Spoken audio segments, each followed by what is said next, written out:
lost their lives in Iraq and all the ones that are continuing suffering, being bombarded and bombed and shelled at on a regular basis. 4 years ago today, I was in Iraq on a peace mission and to acknowledge the 1-year anniversary. And the purpose for me working with several other spiritual delegates and representatives were to come together to have one positive story come out of Baghdad on the 1-year anniversary. We had a gathering of a few hundred people and we planted a peace pole in front of the National Theater of Baghdad. We had German television, Japan, we had China, we had every news station there. We proposed CNN to come and they said to us, "We will not come unless it's blowing up, smoking, or bleeding." For the last 4 years, I have sat in silence watching this absolute destruction of these people. I was supposed to be there for 1 week and then go visit my grandmother in Holland for a week, and I spent 3 months traveling to the Middle East by myself. I have never been so welcomed or so cared for ever anywhere I have traveled other than the places I went to in the Middle East. Every single person I met wanted me to bring a message back.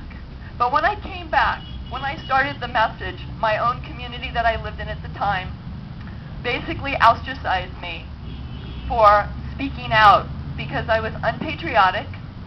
I wasn't a Republican, which I was at the time, and now I am Democrat. And so I shut up. And I can be silent no more. And I appreciate your standing here today, 5 years later. And we're still committing such hideous crimes to these people. They are wonderful, and this one taxi cab driver wanted me to deliver a message to the American people, and I finally feel safe enough to be able to do it. And that is, he said, "We have white hearts. We are just like you. We have families. We have businesses, we have children, we work hard, and we love the American people. We always have. Why does your government want your people? Why do they want the Americans to hate us so much?" And that was something I said, well, I can't go and talk to all the Americans, but when there's an opportunity for me to speak, the next time there is, I will. And I'm taking this opportunity now. And I want to say that a quote from Gandhi that says, I know everyone has probably heard this and I'm speaking to the choir, but be the change you wish to see in the world. And I stand here in front of you now with a declaration that I will be that peace.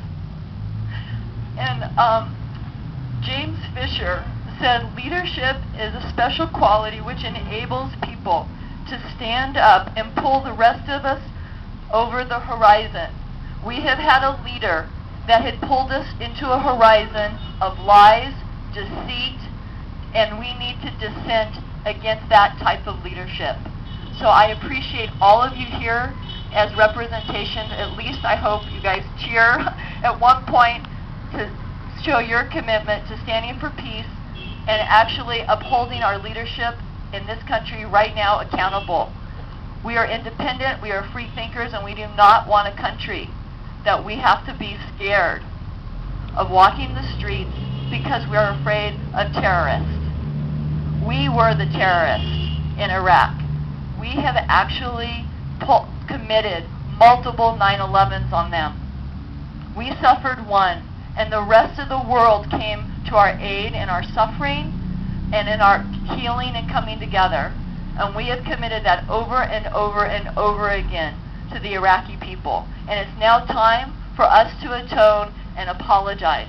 And if Bush doesn't do it, I will, and I would like your support in doing that. So what I say to you now is time to stop the killing and start the healing. Thank you. Woo!